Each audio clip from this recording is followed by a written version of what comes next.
Mesdames et messieurs, bonsoir, bienvenue dans cette nouvelle édition de votre journal de 22 heures, au sommaire de l'actualité. À la une dans l'actualité nationale, le président de la République, son Excellence Ismaël Omar Guelleh, a visité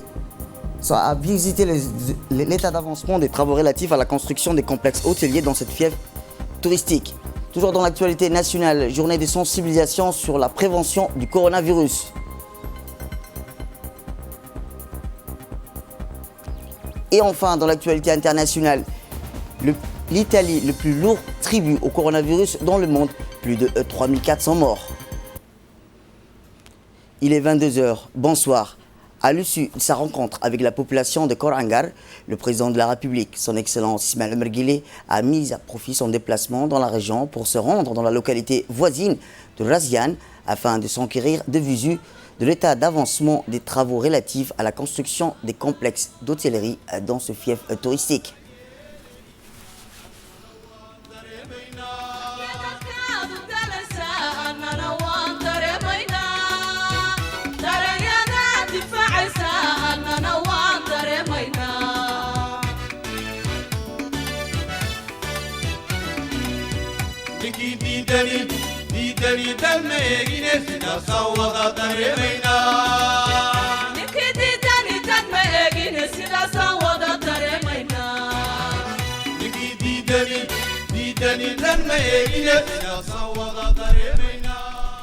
Il s'agit de l'un des projets phares de développement économique du pays financé par l'investisseur chinois et initié récemment par le président de la République pour la région de Hayou. Ce complexe hôtelier, outre la création d'emplois à court terme, sera le poumon du développement local en dynamisant les activités touristiques et économiques.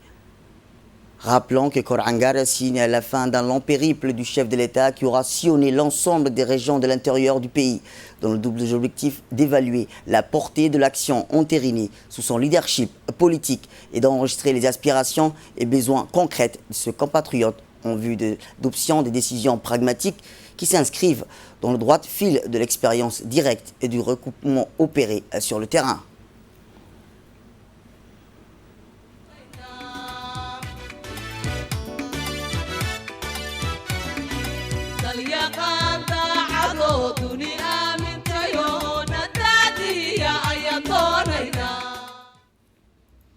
Revenons à Djibouti. Bien concernant la mise en quarantaine préventive des 3 personnes annoncées hier, le secrétaire général du ministre de la Santé a tenu un point de presse qui sera tenu chaque jour en fonction de l'évolution de la situation.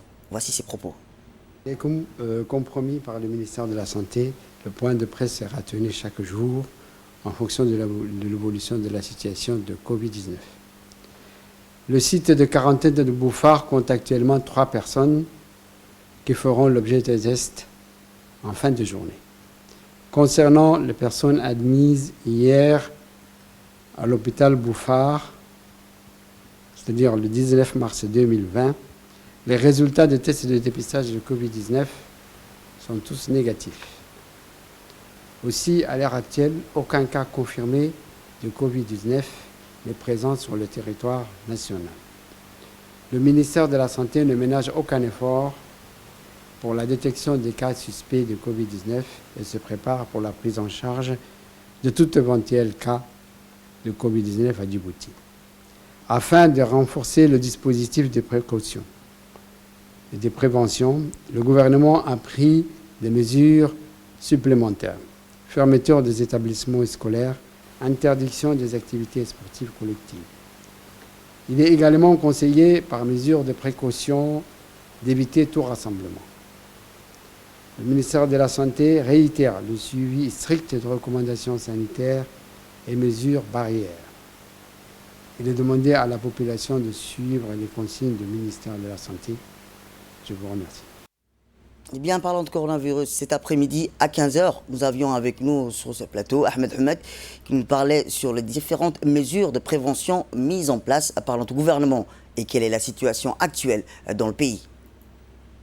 Samatar, donc face au ravage du Covid-19 de par le monde et son apparition dans la région, notamment dans les pays riverains de quelques cas, le président de la République, Ismaël Omar Guelleh, face à ce danger potentiel, est monté au créneau et a pris les mesures de fermeture des liaisons aériennes internationales avec toutes les conséquences économiques que cela entraîne pour les hôtels notamment, mais aussi pour l'ensemble de la chaîne économique nationale. Le président a d'autre part donc consenti la somme d'1 demi-milliard de nos francs, ce qui est sans précédent pour la commande de matériel au profit donc de la santé publique en prévention bien sûr d'une éventuelle apparition du coronavirus dans notre pays. L'avancée des vacances semestrielles ainsi que d'autres mesures préventives ont été prises alors qu'aucun cas de Covid-19 n'est enregistré à ce jour parmi la population djiboutienne. Le chef de l'État a également réussi à ménager son emploi du temps pour tenir le 17 mars dernier, entre deux étapes de sa tournée dans les régions, un conseil d'urgence sur les mesures préventives liées au coronavirus. L'objectif, Samatar, de toutes ces mesures étant de protéger la population djiboutienne face au risque d'introduction de cette pandémie sur le territoire national. Ainsi, donc, je le répète, alors même que, toujours officiellement, aucun cas de Covid-19 n'a été détecté à Djibouti, le président de la République a adopté un plan de riposte dans cette éventualité et a même tenu à donner l'exemple du lavage des mains avant tout autre chef d'État africain. Il s'agit là d'une politique responsable, d'un chef d'État responsable qui tient ses engagements vis-à-vis du peuple, même en cas de crise mondiale généralisée. Alors même que le chef de l'État, Samatar, se dévoue dans cette manœuvre, certains sèment la cacophonie pour se contredire, alors que d'autres vont encore plus loin dans cette pandémie de fake news ou de fausses informations pour semer la panique parmi la population dans les réseaux sociaux pour annoncer que le Covid-19 est bel et bien présent à Djibouti et que le gouvernement était en train de masquer la vérité. Quelle politique gouvernementale responsable aurait intérêt à masquer la vérité, ce qui entraînerait tout naturellement une propagation du virus parmi la population et nous emmènerait droit vers une catastrophe? C'est peut-être leurs objectifs inavoués de voir sombrer Djibouti dans le chaos le plus total devant cette pandémie et pour crier victoire. Ce genre de prévision, Samatar, macabre, ne date pas d'hier dans le paysage médiatique hexagonal puisqu'il a vu le jour en 1977 à la naissance du nouvel État pour prédire que sa durée de vie était éphémère. Tout ceci donc fait partie de la méconnaissance de Djibouti, des Djiboutiens et de leurs dirigeants politiques et surtout de leur volonté commune d'aller de l'avant, quels que soient les obstacles et les difficultés. Et c'est dans ces mêmes conditions de solidarité qu'ils ont bâti cet État qu'ils vont demeurer et pérenniser avec l'assistance bien sûr du Tout-Puissant. Eh bien, Ahmed, je suis d'accord avec vous et votre éditorialiste, en l'occurrence le responsable du service d'information de la RTD. Mais Ahmed, qu'en est-il concrètement de la situation sur le terrain? Eh bien, sur le terrain, Samatar, au ministère de la Santé notamment, on est à pied d'œuvre, 24 heures sur 24, pour suivre en temps réel l'évolution de la situation régionale et mondiale. Le ministre en personne s'est engagé à informer la population à chaque fois que cela sera nécessaire, si ce n'est pas au quotidien. Pas plus tard qu'hier, le ministère de la Santé a annoncé par le biais de son secrétaire général le départ du contingent espagnol auquel le ministre de la Santé avait refusé formellement l'accès au territoire national. Et après un court séjour à la base française, finalement, ce contingent, avec ses 22 militaires, a quitté le pays et avant le sujet infecté dans un avion médicalisé. Et ceci étant pour la santé Samatar, sur le plan médiatique, la radiodiffusion-télévision de Djibouti se prépare également à un vaste programme de télé-enseignement au profit des écoliers et collégiens. Une commission spéciale a été désignée à cet effet. Il s'agit de consignes émanant du ministère de la Communication en étroite collaboration avec les ministères de l'Éducation nationale et de la Santé pour tout ce qui relève donc de la communication. Et même durant ces 3 jours de week-end prolongé, Samatar, la RTD laisse ouvert ses studios au profit du ministère de la Santé afin de tenir informé, mais aussi de sensibiliser la population par l'intervention de médecins et infectiologues dans cette communication sur la prévention. Et enfin, aujourd'hui donc, il s'est tenu la prière du vendredi, certainement la dernière durant cette période de prévention, toujours pour pallier au risque d'apparition du coronavirus. Certains pays musulmans, dont l'Arabie saoudite, ont déjà pris des mesures concernant les rassemblements dans les lieux de prière. Et à Djibouti, le ministère des Affaires musulmanes, de la Culture et des biens Waqf et le Haut Conseil islamique s'est déjà donc prononcé sur la fermeture immédiate des mosquées et autres lieux de rassemblement religieux, Samatar. Et enfin, pour tout dire, les associations des jeunes et des femmes, la société civile, comme les pouvoirs publics se mobilisent à l'exemple de la mairie de la ville de Djibouti, de la société Djibouti Télécom, des autorités portuaires. Toutes les composantes de la société restent sur le qui-vive et accentuent la prévention, chacun à son niveau. La solidarité ne manque pas donc également dans cette action avec la CAC Bank qui a remis hier un chèque de 20 millions de nos francs au ministère de la Santé en prévision toujours de cette pandémie. Il s'agit là d'une démarche altruiste qui, nous l'espérons, servira d'exemple à d'autres institutions privées et publiques du pays. Samatar, l'heure est à la solidarité, à la vigilance et non à la panique pour faire front commun dans cette éventuelle guerre face à un ennemi invisible et impitoyable qu'est le coronavirus. Et pour lutter contre cette pandémie, Samatar, il y a d'abord les gestes barrières que nous devons adopter collectivement ou individuellement, et le président de la République nous en a donné l'exemple. Je le répète, il s'agit donc, Samatar, de se laver les mains avec du savon ou de préférence avec une solution hydroalcoolique pendant 20 ou 30 secondes, Samatar. Tousser donc dans un Kleenex ou dans votre coude et respecter également la distance d'1,5 mètre et se saluer sans se serrer les mains. Et enfin, donc, éviter tous les lieux de rassemblement au Samatar, comme l'a dit le chef de l'État, ce qui est préconisé également par les autorités scientifiques, Samatar. Je le répète encore une fois, nous sommes dans la phase de prévention, le Covid-19 n'étant pas recensé à Djibouti jusqu'à l'heure où je vous parle. Eh bien, merci Ahmed. Par ailleurs, compte tenu des recommandations des autorités sanitaires, la NPH informe les autorités et les personnes handicapées vivant à Tadjoura, à Obok, que les opérations d'enregistrement biométrique est suspendues jusqu'à un nouvel ordre. Et toujours dans le cadre des mesures des précautions prises par le gouvernement, le ministère des Affaires islamiques, de la Culture et des biens Waqf et le Haut Conseil islamique ont décidé de fermer les mosquées pour éviter les rassemblements. Dans une déclaration faite à la télévision nationale, ils ont fait savoir la suspension de la prière du vendredi et les prières collectives et de la fermeture des mosquées et des lieux de prière à travers l'ensemble du territoire national pour des mesures, rappelons-le, de prévention et de protection.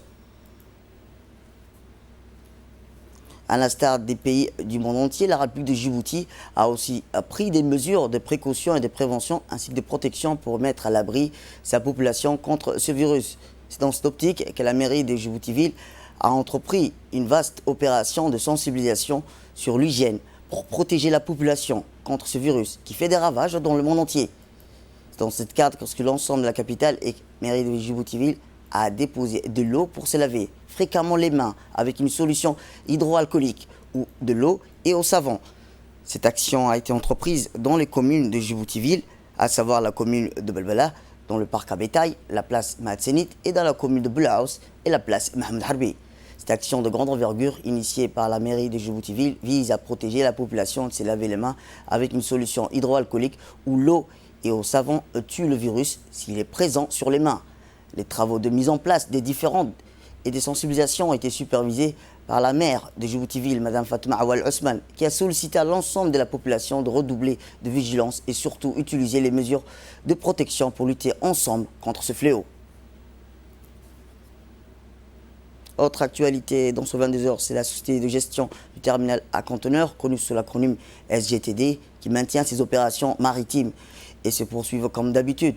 Aux SGTD, les commerces et les denrées alimentaires continuent d'arriver. Hier, 3 navires transportant des denrées alimentaires pour Djibouti, Éthiopie et d'autres pays étaient au quai. Cette pandémie du coronavirus qui sévit le monde n'a aucunement impacté sur le flux des marchandises depuis janvier. Il a noté que des mesures de précaution supplémentaires sont en place. Il convient de rappeler que le Covid-19 ou le coronavirus a été une preuve rude de la logistique mondiale et le trafic maritime.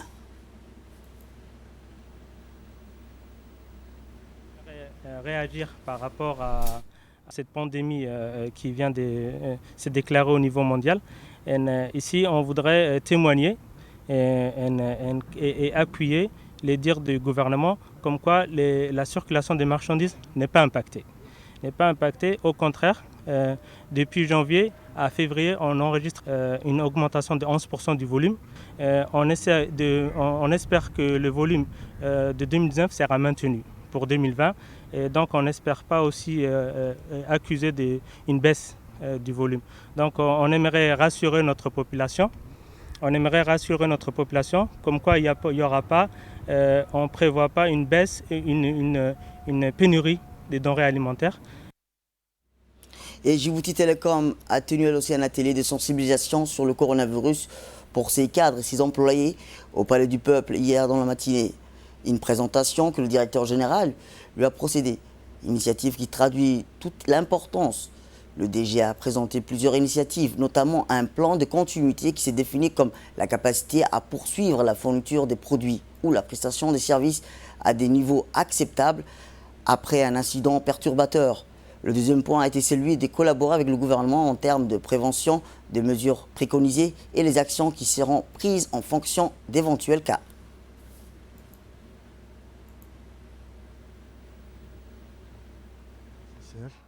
Soit par télétravail, soit en essayant également de limiter la présence des employés sur les différents sites, mais toujours en essayant de garantir les services à notre population. Le dernier point qu'on a abordé ensemble, c'est comment assister les autorités gouvernementales, d'administration et l'État. Comment Djibouti Telecom peut accompagner l'État et la population dans cette crise. Et je pense que les employés et les cadres ont tous pris conscience justement donc, des dangers. On s'y prépare. Mieux vaut tard que jamais. Il faut d'abord bien s'y préparer. Et après, nous serons à l'écoute des instructions du gouvernement si jamais il y a donc le déclenchement de la phase 1 ou la phase 2 de la pandémie du coronavirus. Direction Ali Sabié où la coopérative agro-pastorale d'Arom Daoul d'Ali Sabié a procédé mercredi au lancement de la création de la première pépinière régionale. En prit part à cette cérémonie le préfet de la région d'Ali Sabié, Moussa Adem Migene, le vice-président du conseil régional, Daoud Sirid Eldon, le député de la région, Abdou Sikié, des agriculteurs, des femmes agricultrices locales et cadres de la région. Au cours de la cérémonie, plusieurs personnes ont fait diverses interventions. Le président de la coopérative, M. Hassan Ibrahim Foud, a souhaité la bienvenue à tous. Il a en outre remercié toutes les invités. La pépinière régionale va permettre de prendre part à la politique de la promotion de l'arbre et l'embellissement de la région.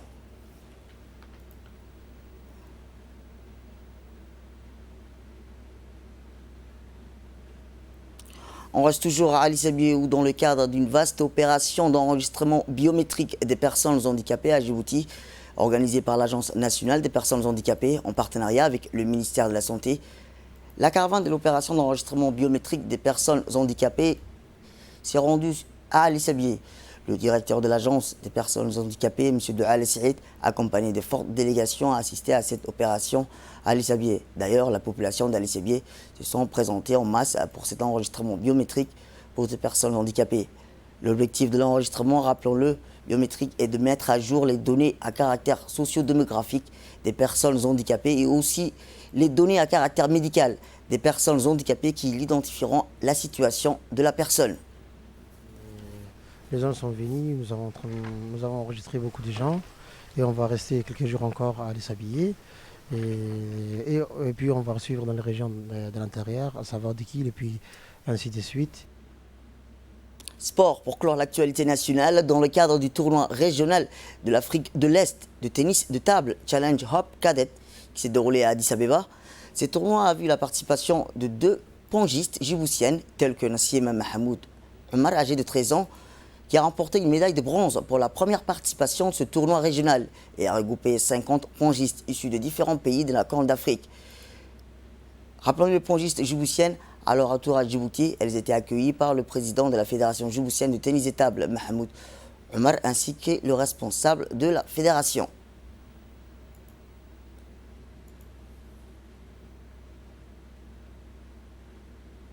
En l'occurrence, Nassima, qui a remporté la médaille de bronze durant ce tournoi régional qui s'est tenu à Addis Abeba. Et on remercie donc le directeur général de la Air Djibouti qui nous a soutenus lors de ce déplacement. Je veux dire donc vive le tennis de table djiboutienne. Et c'est un début. Et Inch'Allah, nous espérons des jours meilleurs pour les prochains événements à venir. Je vous en remercie. Et dans l'actualité internationale, en Afrique, le gouvernement fédéral du Nigeria a annoncé mercredi qu'il interdirait les voyageurs de 13 pays afin de contrôler la pandémie du coronavirus. Les pays touchés sont la Chine, les États-Unis, le Royaume-Uni. La mesure prendra cependant effet demain. Le Nigeria rejoint un certain nombre de pays du continent qui ont annoncé l'interdiction de voyage dans les pays où le nombre des cas de coronavirus est élevé. Certains pays ont utilisé des cas signalés pour activer les interdictions. Le Ghana, par exemple, dit que les voyageurs en provenance des pays comptés 100 cas ou plus se verront refuser l'entrée. Et je vous dis dans le titre, en Italie, le monde entier s'y préparait malheureusement. L'Italie est devenue officiellement jeudi soir le pays le plus durement frappé par le nouveau coronavirus sur notre planète. Le nombre de morts dans la péninsule est de 3400, un bilan de victimes encore plus lourd que celui de la Chine, où l'on dénombre pour le moment 3245 décès. L'épidémie a rapidement fait de terribles ravages en Italie, puisqu'il n'y a pas si longtemps, le 22 février dernier, les autorités sanitaires n'annonçaient que 2 premiers morts. Il n'y a encore qu'une semaine, on le décompte les macabres, affichés les 1016 décès, ce qui signifie qu'en très peu de temps, il a plus que triplé. Depuis 2 jours, les chiffres sont d'ailleurs terrifiants, 475 victimes, 427 ce jeudi. C'est tout pour cette édition. Merci à vous de l'avoir suivi. Restez avec nous pour la suite de nos programmes télévisés et bon week-end à vous.